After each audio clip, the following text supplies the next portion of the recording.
Hi, I'm Alex. If you're new here, welcome. If not, welcome back.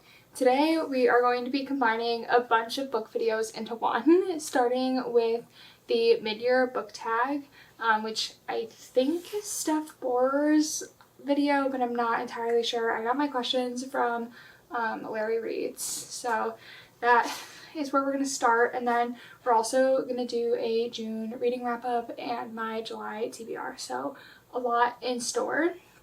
So let me grab books really quick that I want to talk about for my mid-year book tag. Okay, I have all my books around me now. We are ready to get into it. So the first question is, what is the best book that you've read so far in 2023? So I have two for this. I know it's a little bit of cheat. Also, I want to say I'm trying not to repeat anything. So there was another book that I probably would have put into this category, but I put it somewhere else, so it's not here. So I'm going to go with two of my top three for this, and then all of the other books that I've rated 5 stars this year are basically in the next category. So first we're going to talk about Happy Place by Emily Henry. Everybody, I feel like, loved this book. I had to process it for a bit, but once I processed it, I knew that I loved it. I could immediately go back into reading again. I think about it a lot. That's how I know it was 5 stars for me. But this is about a group of friends that's going to a lake house for the last time in Maine. And there is this girl, Harriet, who is trying... She's there with her, friends, but her, ex-fiance gets invited as well, but nobody knows that they broke up, so they kind of have to, fake date, but it gets a lot deeper than that. I really loved this book. As always with Emily Henry, it's more than just a fluffy romance, which is always good, but fluffy romances are not always bad. Icebreaker by Hannah Grace is the other book that I would say is one of the best books I've read so far this year. I loved this. I ate up every minute of it. I had a book hangover for 4 days after reading this book, so loved this so much. Now, for the second question, what is the best sequel you've read so far in 2023? I could not be asked to choose between Akamov and Akawar. This is the second and third book in the A Court of Thorns and Roses series. They are beautiful, just gorgeous. I'm not going to talk about what they're about because it sort of spoils the first book, but I absolutely loved them, rated them both 5 stars. Honestly, read both of these books, and they're chunky books, okay? Read them both in 3 days, so loved. I wish there was more to keep reading, but we'll get on to that later. And then also put a final offer on here. In terms of the Dreamland Billionaire series, I started with these being rated pretty low. I think I was looking yesterday, and I actually rated the fine print 3.5 stars. Sorry, it is pouring right now, so if you hear the thunder, I apologize. But Final Offer, I was obsessed with. So this is the third book in the series. It's about the third brother, Callahan. He's the oldest, I believe. All of the brothers are given sort of a task that they need to complete in order to get their portion of the inheritance from a family that's supposed to be similar to the Disney family. And yeah, that's the journey of Cal's, which I loved. It made me cry in public. I was obsessed with it. So the next question is a new release that you haven't read yet, but you would like to, and for that I have Love Theoretically by Ali Hazelwood. Have not read what this is about. Ali Hazelwood is an auto-buy author for me. Absolutely love her. I'm sure I'm going to love this just as much. I also know that a lot of people say that her books are all the same. I vehemently disagree. Let's fight about it. Actually, please don't fight me, but I do love all of her books, so I'm excited to read that one. The next question is the most anticipated release for the second half of the year. So I have 2 for this one. The first one is Love Redesigned by Lauren Asher. I loved the Dreamland Billionaire series, and it seems like it's going to be sort of similar vibes. Cover is absolutely gorgeous. I can't wait to have it on my shelf, and I can't wait to read it. But also, Wildfire by Hannah Grace. This is the second book to Icebreaker. It is about Russ. I'm sure that we are going to see everybody else as well, so I'm super excited to read that. Next question was the biggest surprise of the year, and I'm going to split this into two. I don't know why my camera just like stopped, but hopefully it's good now. I'm going to split this next category into two. So for biggest surprise, we're going to talk about my biggest negative and my biggest positive. So more like my biggest letdown and my biggest surprise. So in terms of my biggest letdown of the year, Killjoy by Holly Jackson.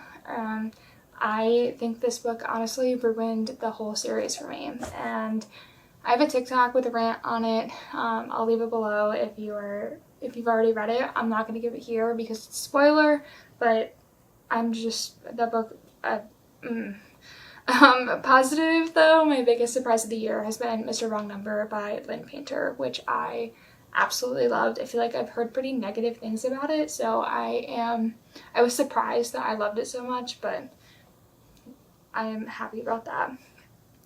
And then favorite new author debut or to you. These are both going to be new authors to me. They're absolutely not debuts, but the first is Abby Jimenez. I read 3 books by her so far this year and have no plans to stop, so I really like her. And then also Sarah J. Maas. So those are my 2 favorite authors so far. Now my biggest fictional crush of the year, or newest fictional crush, is Jacob from yours truly, for sure. He was one of my like favorite book boyfriends ever, so I loved him. Next, a book that made me cry. As I said, Final Offer did make me cry, but also All Your Perfects by Colleen Hoover had me sobbing. Her books always just hit, so in terms of like making me cry. So there's that. A book that made me happy, I'm gonna go with 2. The first is The Happy Ever After playlist by Abby Jimenez. I loved this book. It's about and I didn't read the first one, The Friend Zone, so I think I'm gonna have to read that soon. Is that the first one for this? I don't know. But this is about Sloane, whose fiance died and she's been having trouble moving on, and a dog jumps into her car one day and she ends up getting a ticket for it, and then she takes care of him, and his owner ends up being this like rock star, and they fall in love, which is really cute. So I really loved that book. But also The Goal by Elle Kennedy. I was not expecting to like this book at all. John Tucker was not one of my favorite characters in the first like 3, but I loved this. If I had not read this in the middle of a 24-hour reading challenge, I just know I would have been in a book slump, because I just loved it so much that I didn't want to move on from it.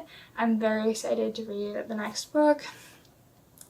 And then the next question is the most beautiful book you bought so far this year. So I have 2 for this. The first is this edition of Once Upon a Broken Heart by Stephanie Garber. Have I read Caraval? No. Have I started this yet? No, but it is so pretty. I'm so happy that I own it now. Obviously, by the way, the ACOTAR books, all gorgeous, but I already talked about them, so I didn't want to do it again. And then also Daisy Hates The Great Undoing by Jessa Hastings. This cover is gorgeous. I was not planning on buying this hardcover, this physical copy of the book, but I just thought it was really pretty. So moving on, we're now going to do my June wrap up, and I'm just going to do this really quickly. I don't even know if I'm going to explain them that much, but let's go through it. The first book I read was Icebreaker by Hannah Grace. I think I might have talked about this at the end of my May wrap up. I was like 50% through it, but I finished it on June 1st, so it's going here. I loved Icebreaker. I rated it 5 stars. It was a great start to the reading month for me. The second book I read, actually let me grab some of these. The next book I read was Flamer by Mike Curato. This is a book that was kind of making some waves in the state of Connecticut with schools wanting to ban it, so I wanted to read it to try to figure out what was going on. I do sort of understand the desire to ban it. I rated this 3 stars. I didn't love it. I thought the graphics were really cool. It is a graphic novel, but I don't know. It was a little like dark, and it's supposed to be YA, and it was not really my thing. There's a lot of talk about like self-harm and like suicidal thoughts and just a lot of like triggers that were not mentioned, and it's like being given to kids to read. It's just interesting to me. But that was the next book I read. And then after that, much happier, I read Red, White, and Royal Blue by Casey McQuiston. I have owned this book for like 2 years. It's one of my best friend's like favorite books of all time, so I was really excited to read it. I rated it 4.5 stars. I thought it was really good. I really enjoyed it, especially like the political plot point, but I just didn't get that like 5-star feeling from it, which is fine. Next book I read was Throne of Glass by Sarah J. Maas, and I rated this 4 stars. This was not my favorite Sarah J. Maas book, but I'm excited to keep reading the series because I know people say it gets better after like book 3. And again, it's one of my best friend's like favorite books of all time, so I wanted to read it for her. After that, I borrowed Heartstopper Volume 3 from the library and read that. Thought it was pretty good. It was definitely the most deep of the Heartstopper books, but I rated it 4 stars. And then on my Kindle, I read The Inmate by Freida McFadden, which I rated 3.5 stars. And I talked in depth about the plot of all these books in my 24-hour reading challenge, so if you are interested in that, I will leave a link down below.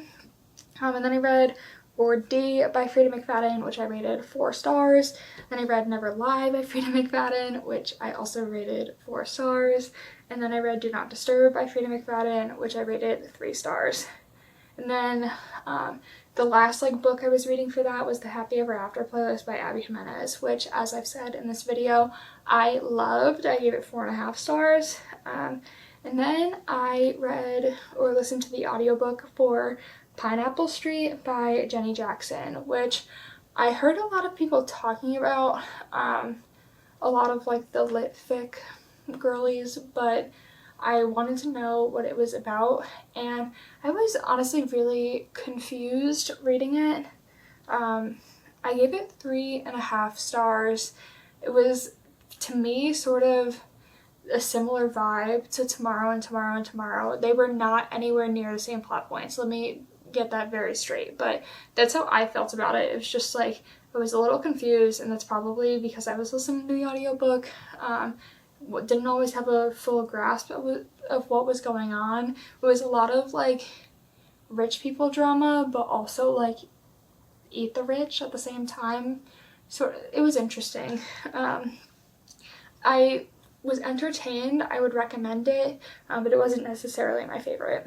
And then after that, I read Heartstopper Volume 4, also by Alice Oseman. I gave this 4 stars. And then I read One True Loves by Taylor Jenkins Reid.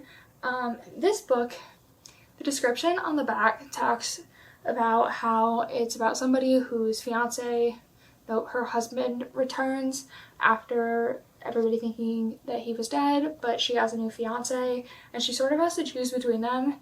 It literally took until 80% of this book to get anything that wasn't on the back, in my opinion. Which is not like my favorite way to read books, so I rated this 3.5 stars, which is pretty low for Taylor Jenkins Reid for me. After that, I read Mr. Wrong Number, which, as I talked about in this video, I loved. I gave it 4 stars. And then I switched vibes a little and read Ninth House by Leigh Bardugo. This is about a student at Yale who's part of a society that's like watching over other magical societies to make sure that they're not like doing anything wrong.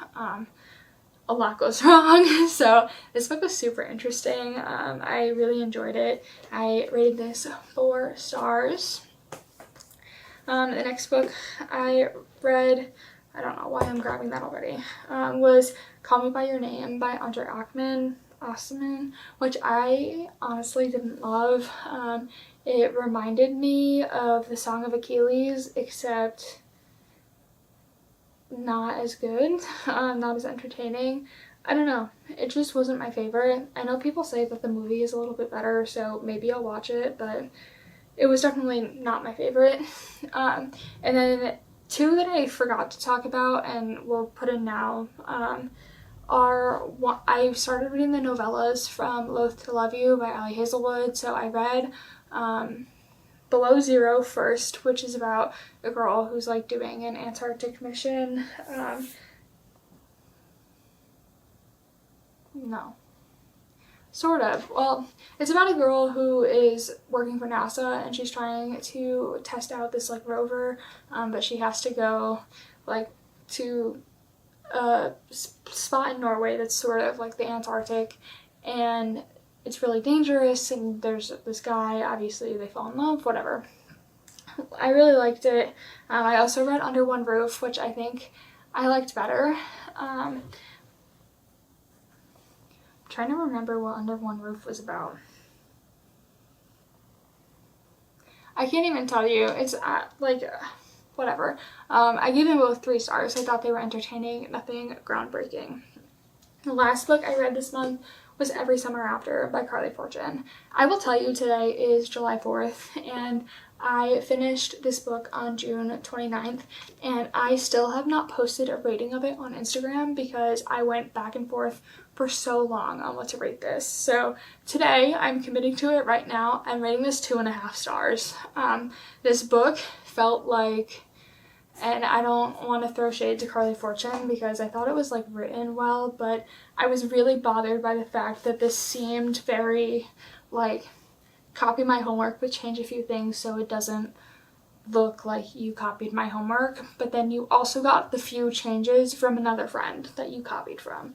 I think that it was a little too close to The Summer I Turned Pretty, and in the places that it differed, it was a little too close to Love in Other Words. So I really don't think there was anything original in the story, and that's that.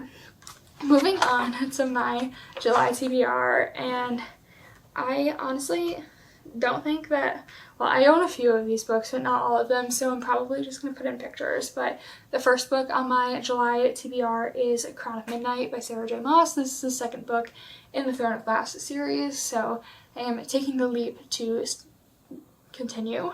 The second book I want to read in July is The Summer I Turned Pretty by Jenny Han. I want to do a reread before the TV show comes out. Same thing with It's Not Summer Without You, also by Jenny Han. And then I want to read, as I said earlier, Love Theoretically by Ali Hazelwood. I'm really looking forward to that. I want to read Hellbent by Leigh Bardugo. It's the second book to Ninth House. It came out earlier this year. I want to read The Naturals by Jennifer Lynn Barnes. I know this is like sort of trendy right now because Larry Reads talked about it, but I am on that train, and I also want to read it. Then I want to read The Legacy by Elle Kennedy.